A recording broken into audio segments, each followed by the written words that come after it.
बड़ी खबर आपको सहरसा से बताते हैं, जहां बख्तियारपुर प्रखंड के सडीहा गांव में अचानक बड़ी संख्या में लोगों के बीमार पड़ने से हड़कंप मच गया है।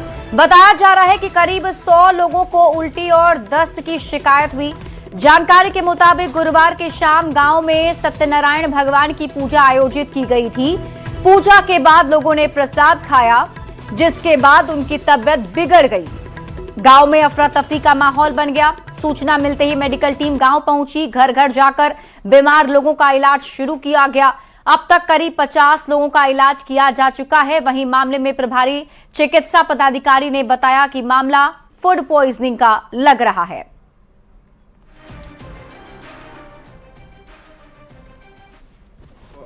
सत्यनारायण भगवान की पूजा थी यहाँ गांव में ही, जिसमें मैं भी प्रसाद खाया था और गांव के बच्चे, बूढ़े, महिलाएं, सभी लोग जो भी प्रसाद खाए हैं, एक तरफ से सब लोग बीमार हो गए हैं। एक्चुअली जो है फूड पॉइजनिंग है, कुछ खाने से हुआ है। समझिए सबको लूज मोशन, वोमिटिंग हो रहा है। हम लोग को मालूम हुआ तो हम लोग आए हैं, पूरा इमीडिएट सब कुछ कर रहे हैं हम लोग। तो सलाइन है, एंटीबायोटिक के ऊपर सब कुछ दे रहे हैं। कितने लोग बीमार हैं सर? कुछ अभी तो तकरीबन 50 को मैंने देख चुका है, 50 को इलाज चल रहा है और अभी और सबको देखना है। और हमारे साथ न्यूज़ 18 संवाददाता कुमार अनुभव अधिक जानकारी के साथ जुड़ गए हैं। अनुभव, क्या अपडेट है? क्या आप सभी लोग ठीक है, उनकी स्थिति बेहतर है या अभी कुछ और लोग बीमार हैं? नहीं जी, ये मैं बता दूं, ये जो है शिवरी बख्तियारपुर अनुमंडल क्षेत्र के शिवरी सट्टा गांव का मामला है।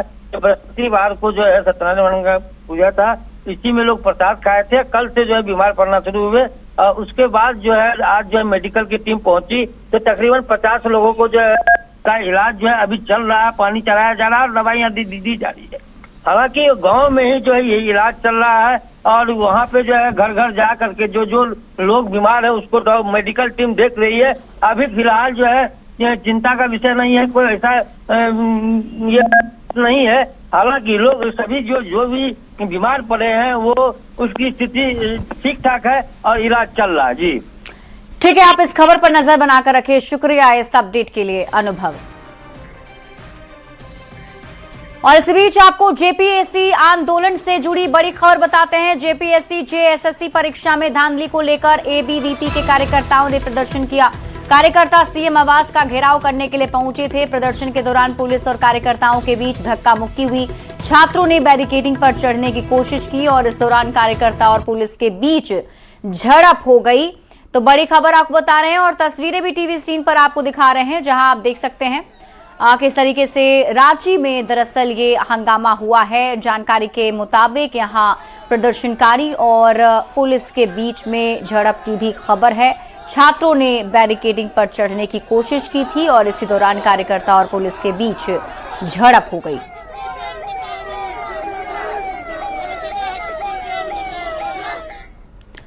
जेपीएससी की संयुक्त सिविल सेवा प्रारंभिक परीक्षा 2025 में कथित गड़बड़ी का मामला अब सुप्रीम कोर्ट पहुंच चुका है। सामाजिक कार्यकर्ता और राजनीतिक नेता हरी शरण देवगन ने सुप्रीम कोर्ट में जनहित याचिका यानी पीआईएल दाखिल की है।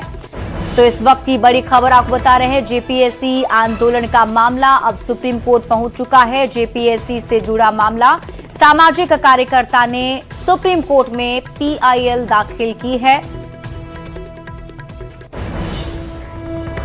खबर सीतामढ़ी से है, जहां बिहार के मछली पालक किसानों के लिए बड़ी सौगात है। डुमरा प्रखंड के राघोपुर बखरी में करीब 10 करोड़ 92 लाख रुपए की लागत से तैयार बिहार के पहले फिश ब्रूड बैंक का मुख्यमंत्री सम्राट चौधरी ने शुभारंभ किया है। करीब 40 एकड़ में विकसित इस ब्रूड बैंक में ब्रूड स्टॉक, नर्सरी और रियरिंग पॉन्ड समेत आधुनिक सुविधाएं हैं। यहाँ कई प्रजातियों के गुणवत्तापूर्ण मत्स्य बीज तैयार किए जाएंगे और इससे किसानों को स्थानीय स्तर पर मछली का बीज मिलेगा। दूसरे राज्यों पर निर्भरता कम होगी। सरकार का दावा है कि इससे उत्पादन लागत घटेगी और मछली पालकों की आय बढ़ाने में मदद मिलेगी। ये बकरी का जो ब्रूड बैंक है सीतामढ़ी का, एक अपना अनोखा पहला ब्रूड बैंक यहाँ पे इंडियन मेजर कार्प्स का यहाँ पे हो रहा है। यहाँ पे एनएफडीबी के भी चीफ एग्जीक्यूटिव साहब हैदराबाद से आए हुए हैं, बेहरा साहब, और हमारे डायरेक्टर साहब तुषार जी भी है। तो बेसिकली हमारे किसानों को जो हम सीड्स लाते थे, बच्चा लाते थे, वो बाहर से लाते थे, बंगाल से हो, आंध्रा से हो। तो अब क्योंकि बिहार का अपना ओन ब्रूडिंग यहाँ पे होगा, हैचरीज तो हमारे पास है, लेकिन उस हैचरीज को प्रोवाइड करने के लिए, फिंगरलिंग्स को जो है या सीड्स प्रोवाइड करने के लिए यहाँ पे हम ब्रूड बैंक बना रहे हैं। बिहार के मुख्यमंत्री सम्राट चौधरी ने आज सीतामढ़ी समेत आसपास के इलाके के लोगों को एक बड़ी सौगात दी है। हम आपको तस्वीरों के जरिए दिखाने की कोशिश करते हैं कि सीतामढ़ी के डुमरा प्रखंड का यह राघोपुर बखरी गांव है, जहां पर प्रधानमंत्री नरेंद्र मोदी के द्वारा ब्रूड बैंक को लेकर यहाँ पर शिलान्यास किया गया था। अब यह बनकर तैयार हो गया है और आज बिहार के मुख्यमंत्री सम्राट चौधरी के द्वारा इसे स्थानीय किसानों के सुपुर्द कर दिया गया है। तो आप तस्वीरों के जरिए देख सकते हैं, यह पूरे देश का सबसे बड़ा ब्रूड बैंक है, जहां पर मछलियों के जीरे तैयार किए जाएंगे और इसे सीधे किसान यहां पर आकर खरीद सकते हैं। 11 करोड़ रुपए की लागत से इसका निर्माण किया गया है और तकरीबन 52 एकड़ बड़े भूभाग में यह फैला हुआ है। तो कहा जा सकता है कि जो मत्स्य उत्पादित किसान हैं, उनके लिए यह बड़ी सौगात होगी और किसान यहां पर मछली के विभिन्न प्रकार के जीरे को खरीदकर यहां से अपना व्यवसाय शुरू कर सकते हैं और इससे न सिर्फ आर्थिक मामले में समृद्ध होंगे, बल्कि उनकी जीवन शैली भी बदलने का काम करेगी। राकेश अंजन, न्यूज 18 सीतामढ़ी। तो बिहार सरकार की ओर से भागलपुर को भी बड़ी सौगात दी गई है। पथ निर्माण मंत्री इंजीनियर शैलेंद्र ने लोहिया ब्रिज से बाईपास तक करीब 4 किलोमीटर रोड को 4 लेन बनाने के काम का शिलान्यास किया है। इस दौरान मेयर के साथ बीजेपी कार्यकर्ता और आम लोग भी मौके पर मौजूद रहे। जिले के लोगों को लंबे समय से जाम की समस्या से जूझना पड़ता था, जिसे देखते हुए 4 लेन निर्माण की मांग लगातार की जा रही थी। करीब 50 करोड़ की लागत से योजना दिसंबर तक पूरा करने का लक्ष्य रखा गया है और इस मौके पर मेयर ने बेहतर सड़क निर्माण की उम्मीद जताई है। हम लोग के लिए जो यहाँ पर जो समस्या थी, उसका आज से आगाज हुआ है, शुरुआत हुआ है। हम हृदय से यहाँ के जनता को आज ये कार्यारंभ करने का जो शुरुआत हुआ है, वो महज एक आंशिक रूप से शुरू है। कार्य आरंभ आज हमारे माननीय मंत्री इंजीनियर शैलेंद्र के द्वारा किया गया है और इनकी देखरेख में जब ये रोड बनेगा तो हमें लगता है बहुत ही गुणवत्तापूर्ण और शहर का ये हमारा एक पहला रोड होगा जो 4 लेन होगा। और अब लॉ एंड ऑर्डर की खबरों पर नजर डालते हैं।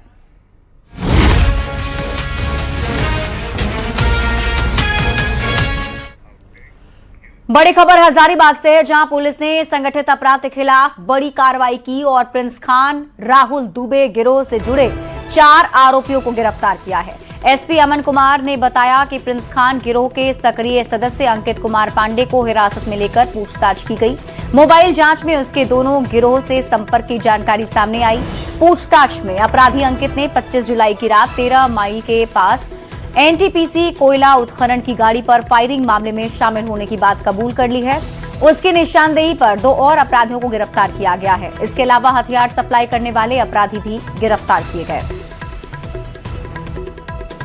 अपराध के विरुद्ध लगातार जो कार्रवाई की जा रही है, इसमें बड़का गांव में 13 माइल में फायरिंग की घटना जो प्रिंस खान के ग्रुप के द्वारा की गई थी, उसमें 3 लोगों की अरेस्टिंग की गई है, जिसमें कि अंकित कुमार पांडे, ओम प्रकाश पांडे और कुणाल कुमार पांडे हैं। और उसके अलावा प्रिंस खान और राहुल दुबे जैसे ग्रुप्स को आर्म्स देने के लिए कर्मा कुमार साहू जो कि रामगढ़ का है, उसकी भी गिरफ्तारी कल की गई है, जिसमें कि इनके पास से सभी के पास से 2 बम, 1 पिस्टल, 1 जिंदा गोली, 1 खोखा, 1 मिस फायर गोली, 5 मोबाइल और 4 पर्चा जो है वो बरामद किया गया है। अंकित कुमार पांडे के द्वारा रिकवरी के दौरान, आर्म्स की रिकवरी के दौरान पुलिस बल के ऊपर आर्म्स को लेकर भागने का प्रयास किया गया और फायरिंग की गई, जिसकी जवाबी कार्रवाई में पुलिस ने भी फायरिंग की और उसके बाएं पैर पर गोली लगी है। और बड़ी खबर नालंदा से है, जहां दीपनगर थाना क्षेत्र के बेरोटी गांव में पुरानी रंजिश को लेकर युवक पर जानलेवा हमला और लूटपाट का मामला सामने आया है।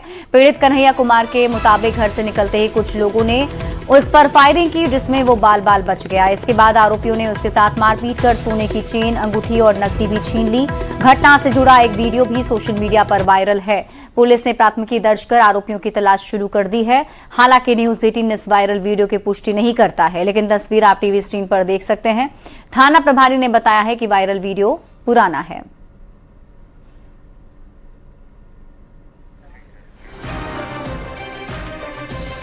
पटना से बड़ी खबर है। न्यू डाक बंगला रोड से शव बरामद किया गया है। गांधी मैदान थाना क्षेत्र की ये वारदात बताई जा रही है। बिल्डिंग के बेसमेंट से शव मिला है। शव मिलने की खबर से मौके पर हड़कंप मच गया। सोनू उर्फ शुक्ला के रूप में मृतक की पहचान की गई है।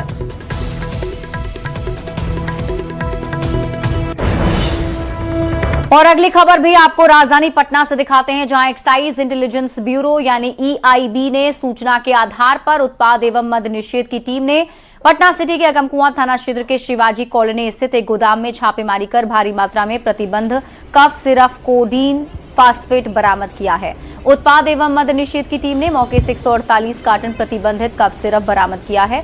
हालांकि छापेमारी की भनक मिलते ही अवैध कारोबारी सोनू कुमार मौके से फरार होने में सफल हो गया। फिलहाल गोदाम को सील कर दिया गया है। एक्साइज इंटेलिजेंस ब्यूरो के डिप्टी कमिश्नर की माने तो बरामद कफ सिरप की कीमत लगभग 45 लाख के आसपास है। फिलहाल मद्य निषेध की टीम मौके से फरार हुए अवैध नशे के कारोबारी सोनू कुमार की गिरफ्तारी को लेकर ताबड़तोड़ छापेमारी अभियान में जुटी है। संयुक्त रूप से छापेमारी जब किए तो वहाँ पर जो है लगभग 148 कार्टून कोडिन युक्त कफ सिरप बरामद किया गया, जिसका बाजार मूल्य जो है लगभग 44,59,000 रुपया है। और जो है गोडाउन को जो है सील कर दिया गया और जो मुख्य कारोबारी थे मौका से भागने में सफल रहे। सोनू कुमार के विरुद्ध जो है फरार अभियोग दर्ज करते हुए पटना टीम को हस्तगत करा दिया गया।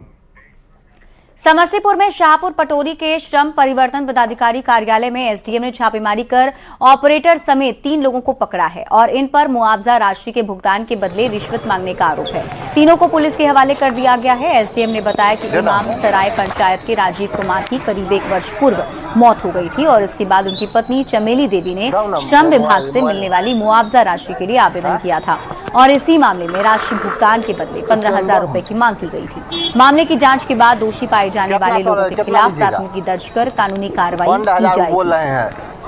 खबर मधेपुरा से है, जहां पुलिस ने सिंहेश्वर थाना क्षेत्र में हुई गोलीबारी की घटना का खुलासा किया है। पुलिस अधीक्षक के निर्देश पर एसआईटी का गठन किया गया था, जिस पर टीम ने कार्रवाई करते हुए 2 आरोपियों को गिरफ्तार भी कर लिया है, जिसके बाद पुलिस ने दूसरे पक्ष के नामजद 2 लोगों को भी गिरफ्तार किया। गिरफ्तार कुख्यात अपराधी संदीप कुमार की निशानदेही पर पुलिस ने उसके घर में छापेमारी की और घटना में इस्तेमाल किए गए हथियार बरामद किए। फिलहाल पुलिस वारदात में शामिल अन्य आरोपियों की तलाशी में जुटी हुई है। थाना कांड संख्या 317/26 अंकित किया गया। उसमें 5-4 आदमी को अभियुक्त बनाया गया, अन्य लोग भी उसमें हैं। उसमें चूंकि दोनों तरफ से फायरिंग हुई थी, दोनों तरफ गोली लगी थी, एक में मृत्यु हो गई थी, एक में जख्मी हो गए थे। तो जख्मी के बयान के आधार पर जो गिरफ्तारी हुई है उसमें 2 व्यक्ति की, इसमें संदीप पहलवान और एक ब्रजेश वजीर की गिरफ्तारी हुई है। खबर आरा से है, जहां गढ़हनी प्रखंड के मथुरापुर गांव में प्रशासन ने अतिक्रमण हटाने की बड़ी कार्रवाई की है। बुलडोजर चलाकर 9 पक्के मकानों को ध्वस्त कर दिया गया। प्रशासन के मुताबिक एसडीओ के आदेश पर जमीन को अतिक्रमण मुक्त कराने के निर्देश दिए गए थे। वहीं प्रभावित परिवारों का कहना है कि मकान 10 साल से ज्यादा पुराने थे। बारिश के मौसम में उन्हें घर खाली करने के लिए समय दिया जाना चाहिए था। कार्रवाई के बाद ग्रामीणों में नाराजगी और मायूसी है। पीड़ित परिवारों ने वैकल्पिक व्यवस्था की मांग की है। और अब देश दुनिया की खबरों पर नजर डाल लेते हैं।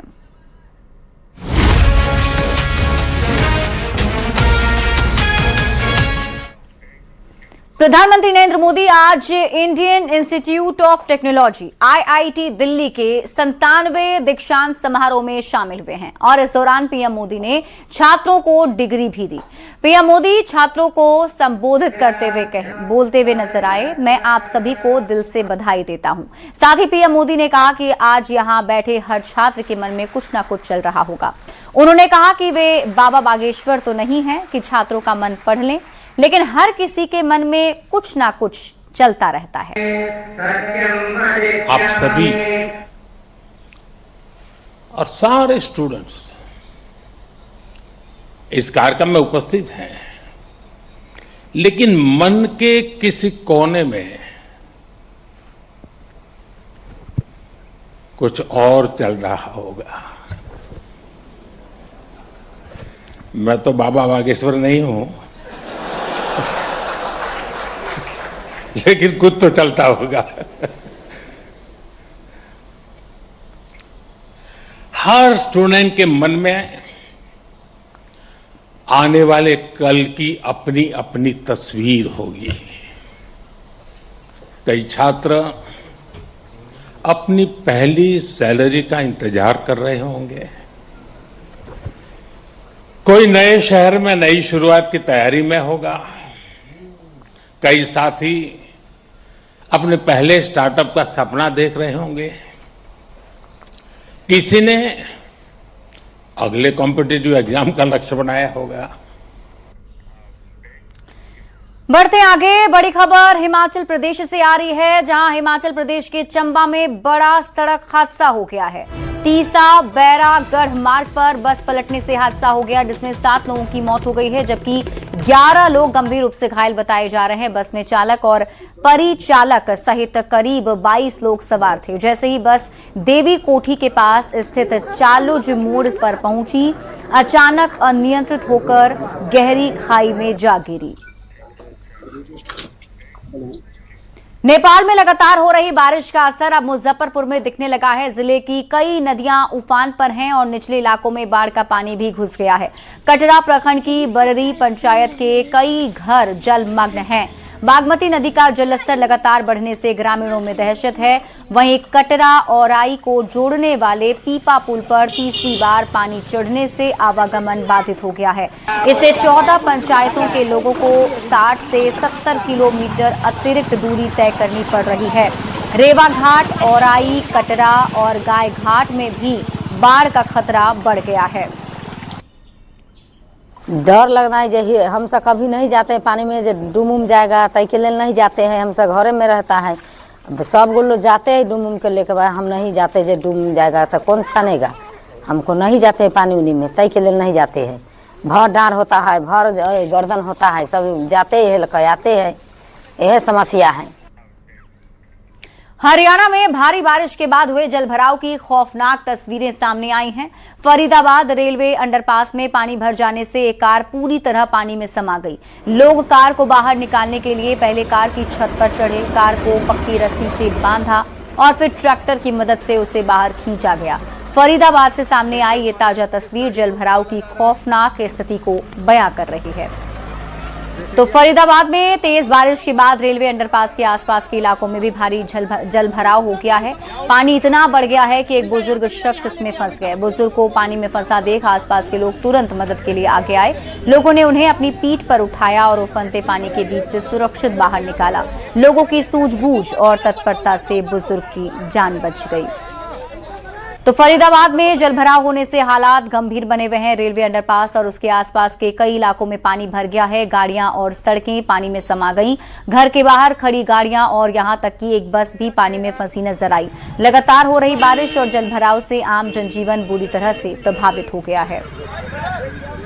हरियाणा के आर्थिक राजधानी कहे जाने वाले शहर गुरुग्राम हर बार की तरह इस बार भी मानसून के सीजन में जलभराव की मार झेल रहा है।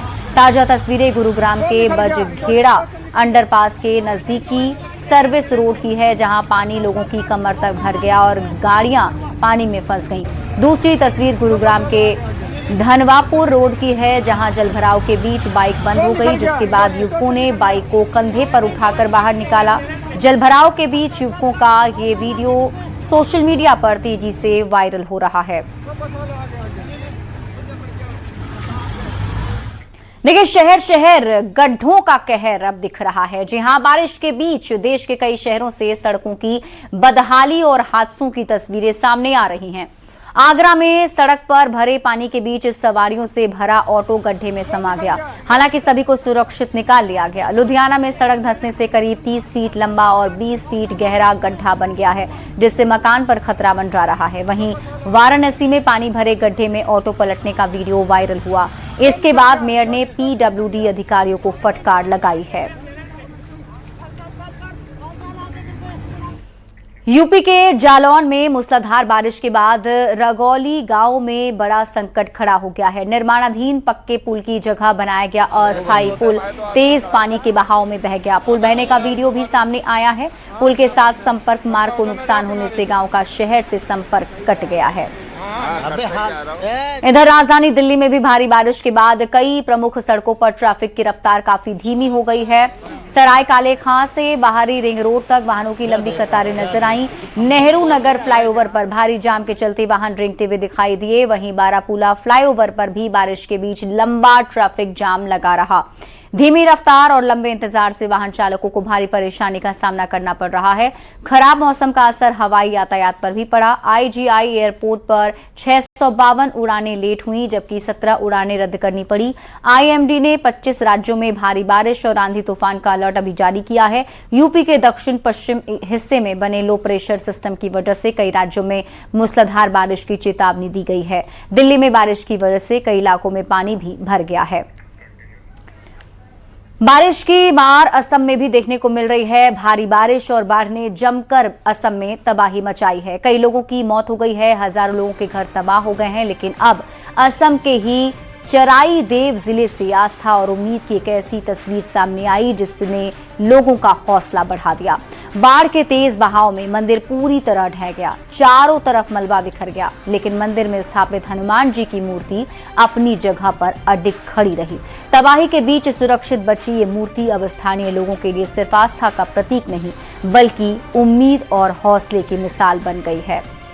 बढ़ते आगे, चीन के कई इलाकों में भारी बारिश से बाढ़ का कहर देखने को मिल रहा है। चीन के हुनान प्रांत से एक बुजुर्ग महिला के रेस्क्यू की तस्वीर सामने आई है। यहां बारिश के बाद बाढ़ का पानी बुजुर्ग महिला के घर में घुस गया, जिससे बुजुर्ग महिला घर के अंदर फंस गई। इलाके के लोगों ने खिड़की तोड़कर बुजुर्ग महिला को सुरक्षित बाहर निकाला है। वहीं देखिए, पाकिस्तान के खैबर पख्तूनख्वा प्रांत से फ्लैश फ्लड के खौफनाक तस्वीरें सामने आई हैं। खैबर पख्तूनख्वा प्रांत के लोअर चित्राल जिले में अचानक आई भीषण बाढ़ ने भारी तबाही मचा दी। पानी का बहाव इतना तेज था कि वो अपने साथ बड़े बड़े पत्थरों और पुल को भी बहा ले गया। चंद ही सेकंड में पुल टूटकर पानी में बह गया। बाढ़ के उफनते पानी ने पूरे इलाके में भयावह मंजर पैदा कर दिया है और तबाही की ये तस्वीरें कैमरे में कैद हो गई है। बढ़ते आगे और बात अगली खबर की। अमेरिकी सीनेट ने के बहुमत से भारत समेत 5 देशों पर 100% तक का टैरिफ लगाने वाला बिल पास कर दिया है। बिल के मुताबिक भारत, चीन, स्लोवाकिया, हंगरी और अजरबैजान पर 100% टैरिफ लगाया जा सकता है। ये बिल रिपब्लिकन और डेमोक्रेट दोनों पार्टियों के समर्थन से लाया गया है। इसका मकसद रूस की तेल से होने वाली कमाई को कम करना है, ताकि उसकी युद्ध लड़ने की क्षमता कमजोर हो सके। 23 जुलाई को रूस से तेल और गैस खरीदने वाले देशों पर 100% तक टैरिफ लगाने का प्रस्ताव रखा गया था। बिल के शुरुआती मसौदे में 500% टैरिफ लगाने का प्रस्ताव था, लेकिन बाद में इसे घटाकर 100% कर दिया गया।